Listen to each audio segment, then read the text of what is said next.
मेरे अपने गांव के बच्चे देख के मन बहुत खुश हो रहा है और आज इस कार्यक्रम में आके भी बहुत मन खुश हो गया है। तो सबसे पहले आयोजकों को बहुत बहुत शुक्रिया, बहुत बहुत धन्यवाद। आप सभी लोगों ने इतना शानदार कार्यक्रम आयोजित किया।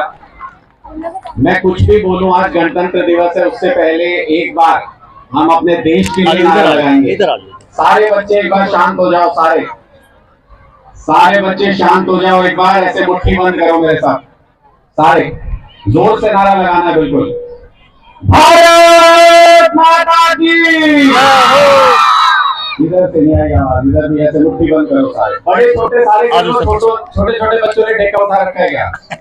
बड़े वाले भी तो देशभक्त है सारे, सारे मुट्ठी बंद करो ऐसे। भारत माता की, भारत माता की। इंकलाब, इंकलाब। बहुत अच्छे, बहुत अच्छे। ऐसी भावना के साथ गणतंत्र दिवस मनाओ तो खुशी दोगुनी हो जाती है। आज बहुत महत्वपूर्ण दिन है। गणतंत्र दिवस हम लोगों के लिए बहुत महत्वपूर्ण दिन है। और जब मुझे कहा गया कि धनौरी में इस तरीके से कार्यक्रम आयोजित कर रहा है युवा संगठन, तो मेरे लिए आने के दो कारण थे। एक तो ये कि गणतंत्र दिवस का कार्यक्रम और अपने गांव में जा रहा हूँ, और दूसरा ये कि एक ऐसे युवा संगठन के बुलावे पे जा रहा हूँ जो संगठन अपने दम पर, मैं अभी देख के आया हूँ लाइब्रेरी में जो बनाई हुई युवा संगठन ने 1992 से लेके आज तक किस तरह से शानदार तरीके से युवाओं ने एकजुट होकर और किस तरीके से गांव को आगे बढ़ाने के लिए काम किया, ये उसकी मिसाल है, ये उसका उदाहरण है। ये दोनों कारण थे कि मैं ना नहीं कर पाया। मैंने तुरंत ये कहा कि मैं इस कार्यक्रम में जरूर आऊंगा। और बच्चों, आज का दिन बहुत महत्वपूर्ण है। बड़े भी बैठे हैं, बच्चे भी बैठे हैं। जब हम गणतंत्र दिवस पे कोई कार्यक्रम करें तो मैं बहुत सारे आप लोगों के प्ले देख रहा था, बहुत सारे गाने देख रहा था। उनमें ढेरों सवाल थे, बहुत सारे सवाल थे युवा बच्चों के कि ये क्यों नहीं हो रहा है, ऐसा क्यों नहीं हो रहा है, ये होना चाहिए, वो होना चाहिए। और समाज की बहुत सारी समस्याओं पे सवाल आप लोग उठा रहे थे उसमें। लेकिन जब गणतंत्र दिवस मनाते हैं तो उसके मूल भाव को समझना चाहिए कि कब बनाया गणतंत्र दिवस हमने। पहले देश आजाद हुआ और उसके बाद हमने उसको गणतंत्र बनाने के लिए मेहनत की ताकि लोगों का राज आ सके, लोगों की सत्ता आ सके, लोग अपना शासन अपने तरीके से चला सके। और जब देश आजाद हुआ, अभी 2-3 दिन पहले ही जयंती गई है सुभाष चंद्र बोस जी की। शहीद भगत सिंह को आप सारे बच्चे जानते होंगे नहीं? शहीद भगत सिंह को जानते हो सारे बच्चे? शहीद भगत सिंह को आप सारे बच्चे जानते हो। सारे लोग एक बार ये सोच के देखना कि शहीद भगत सिंह जी के भी परिवार में कोई ऐसी कमी नहीं थी, कोई ऐसी भुखमरी नहीं थी कि वो अपना जीवन अच्छे से नहीं जी सकते थे। सुभाष चंद्र बोस जी आईसीएस ऑफिसर हुआ करते उस वक्त में। आज के आईएएस ऑफिसर भी कुछ नहीं उस वक्त के आईसीएस ऑफिसर के सामने। एक बार ये सोच के देखना कि क्यों आखिर इन लोगों ने अपना सब कुछ छोड़ के अपनी जिंदगी देश के नाम कर दी, अपनी जिंदगी देश पे कुर्बान कर दी। सोचते हो कभी ये बात? हम बहुत बार 15 अगस्त मनाते हैं, कभी 26 जनवरी मनाते हैं, लेकिन कभी सोचा कि आजादी दिलाने के लिए, इस देश को गणतंत्र बनाने के लिए जिन लोगों ने अपना सर्वस्व बलिदान कर दिया, जिन्होंने अपनी जिंदगी अर्पित कर दी, क्या सोच रहे होंगे वो लोग उस टाइम पे? क्या दिमाग में चल रहा होगा उन लोगों के जब उन्होंने ये निर्णय लिया कि आईसीएस ऑफिसर मेरे लिए कुछ नहीं है, मैं सब कुछ छोड़ता हूं। और उनको पता था कि वो मौत के मुंह में जा रहे हैं। जब ऐसी सत्ता को ललकार रहे थे नेताजी, जिनका सूर्य अस्त नहीं होता था, सूरज नहीं छिपता था अंग्रेजों के वक्त में, ऐसी सत्ता को ललकार रहे थे, उनको पता था मौत के मुंह में जा रहे हैं। शहीद भगत सिंह जी को पता था कुछ दिन बाद फांसी होने वाली है, मौत के मुंह में जा रहे हैं, लेकिन ये लोग उस वक्त भी मुस्कुराते थे। क्यों?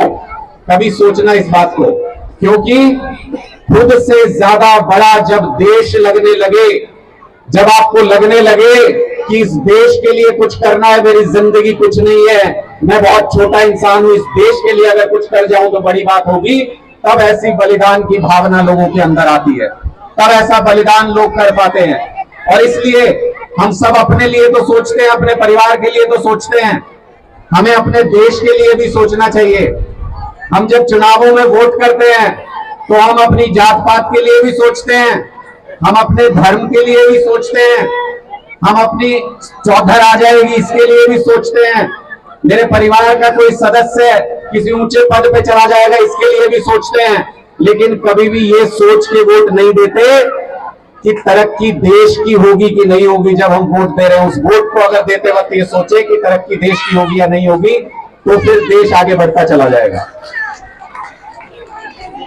और मैं ऐसा क्यों कह रहा हूं, क्योंकि ये सारे के सारे बच्चे, आप लोग, आपका युवा संगठन भी कोशिश कर रहा है, जिस स्कूल में आप पढ़ रहे हो वो भी कोशिश कर रहे हैं, लेकिन मेरा मन मानता है इतने सालों में गांव से निकल के, मेरे पिताजी यहां से निकल के अपनी नौकरी करने के लिए दूसरी जगह पे गए थे, कई जगहों पे शिक्षा से जुड़े रहे, पढ़ाया उन्होंने, हम लोगों की शिक्षा का भी अच्छा ध्यान रखा।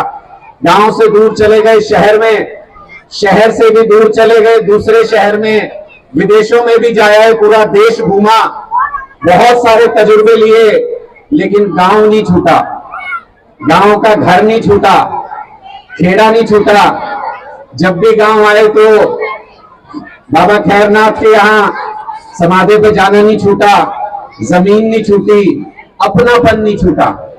आज भी अपनापन है इस गांव से, यहाँ के सारे बच्चे अपने लगते हैं, अपने परिवार जैसे लगते हैं, और इसलिए मुझे ये महसूस होता है कि जो शिक्षा आप लोगों को मिल रही है उससे 100 गुना बेहतर शिक्षा पाने के हकदार हैं आप लोग। उससे 100 गुना अच्छी शिक्षा मिलनी चाहिए, उससे 100 गुना अच्छी सुविधाएं मिलनी चाहिए, उससे 100 गुना ज्यादा मौके मिलने चाहिए रोजगार के।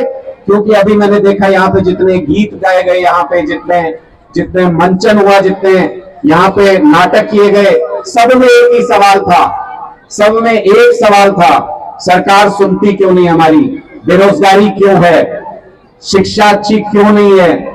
और इसी प्रण के साथ मैं अच्छी खासी नौकरी कर रहा था, लाखों रुपए तनख्वाह भी मिलती थी महीने की, इसी प्रण के साथ मैंने तो अपनी जिंदगी कर दी इस देश के नाम। ये प्रण ले लिया कि जब तक इन सारे बच्चों को, एक एक बच्चे को, जब तक शानदार स्कूलों में शिक्षा नहीं मिलेगी, जब तक ऐसी शिक्षा नहीं मिलेगी जो शहीद भगत सिंह जी ने उस वक्त हासिल की, जो नेताजी सुभाष चंद्र बोस जी ने उस वक्त हासिल की, गांधी जी ने हासिल की, नेहरू जी ने हासिल की। ये क्यों हुए ये लोग महान शख्सियत? ये महान शख्सियत सिर्फ इसलिए हुए क्योंकि इन लोगों ने बहुत अच्छी शिक्षा हासिल की, ये पूरी दुनिया में समझ सके क्या अच्छा है और क्या बुरा है, और तब अपने देश का नेतृत्व किया कि आओ अब हम आपको उसी तरफ लेके चलते हैं जहां पूरी दुनिया तरक्की कर रही है। आप सोच के देखना, यहाँ बहुत सारे बुजुर्ग बैठे हैं, मैं सवाल छोड़ के जा रहा हूं आपके बीच में। आप लोग सोच के देखना, जब बचपन में आप लोग स्कूल जाते थे, बुजुर्ग जितने यहाँ बैठे हैं, आपकी किताबों में ये लिखा होता था कि भारत एक विकासशील देश है, विकसित देश बनेगा। और मैं ये बात हर जगह कहता हूं, हर मंच पे कहता हूं, आज भी पूछ रहा हूं आप लोगों से, आप लोगों की किताबों में ये लिखा होता था कि भारत एक विकासशील देश है, विकसित देश बनेगा।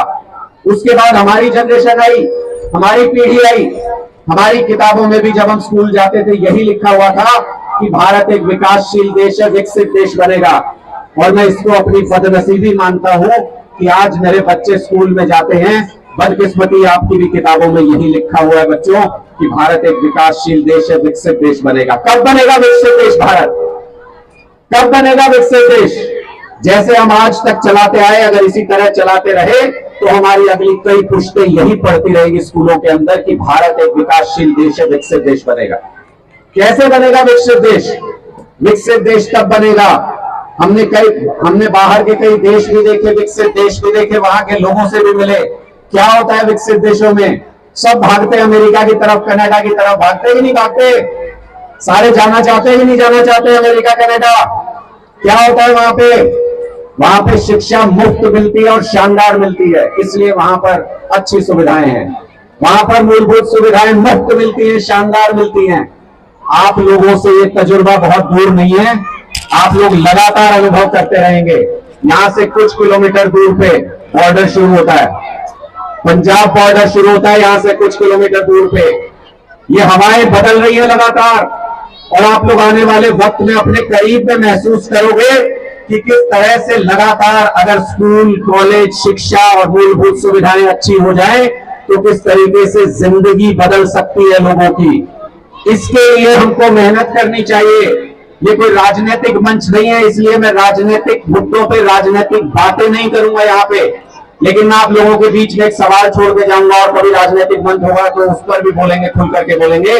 लेकिन आज मैं सिर्फ इतना सवाल छोड़ के जा रहा हूं कि क्या मूलभूत सुविधाएं, अच्छे स्कूल सबको मिलने चाहिए कि नहीं मिलने चाहिए? एक बार हाथ उठा के बताओ मुझे। अच्छे स्कूल सारे बच्चों को मिलने चाहिए कि नहीं मिलने चाहिए? ये बड़े भी बताओ, आपके बच्चों को मिलने चाहिए कि नहीं मिलने चाहिए अच्छे स्कूल? ये अच्छे स्कूल मिलने चाहिए, हम लोगों का हक है। और क्यों हक है वो भी बता जाता हूं। एक बात, इसमें कोई राजनीति नहीं है, इसलिए मुझे बहुत सोच समझ के बोलना पड़ रहा है एक एक शब्द, क्योंकि राजनीति में है और राजनीतिक बातें करते हैं और खुल के करते हैं।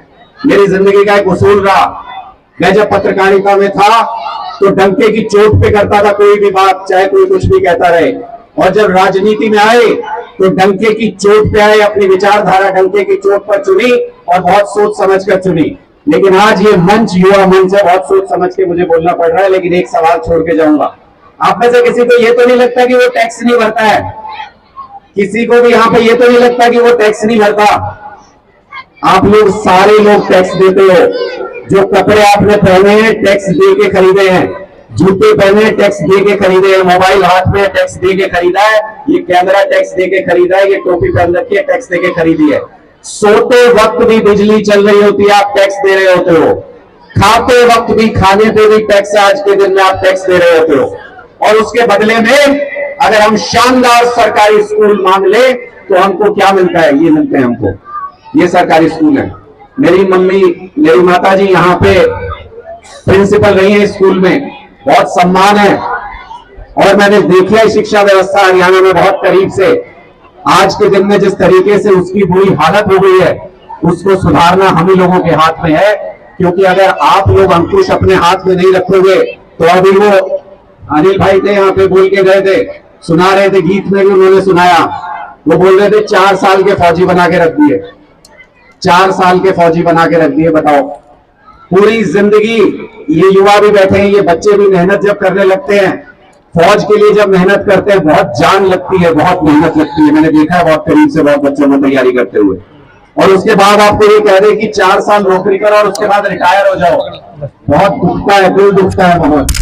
और मुझे लगता है कि बहुत से युवाओं ने फौज की तैयारी करनी छोड़ दी है जब से ये योजना आई है, क्योंकि उनका दिल नहीं मानता, उनका परिवार भी ये नहीं कहता। पूरी जिंदगी सेवा करना चाहते थे देश की, उनको कहा जाता है 4 साल करके रिटायरमेंट ले लो।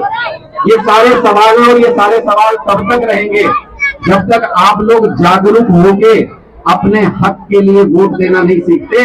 गणतंत्र दिवस है, इसलिए मैं बार बार ये बात कह रहा हूं, गणतंत्र का मतलब होता है जनता का तंत्र। और जनता का तंत्र तभी तक चलता है जब तक जनता सोच समझ के अपने वोट का इस्तेमाल करती रहे।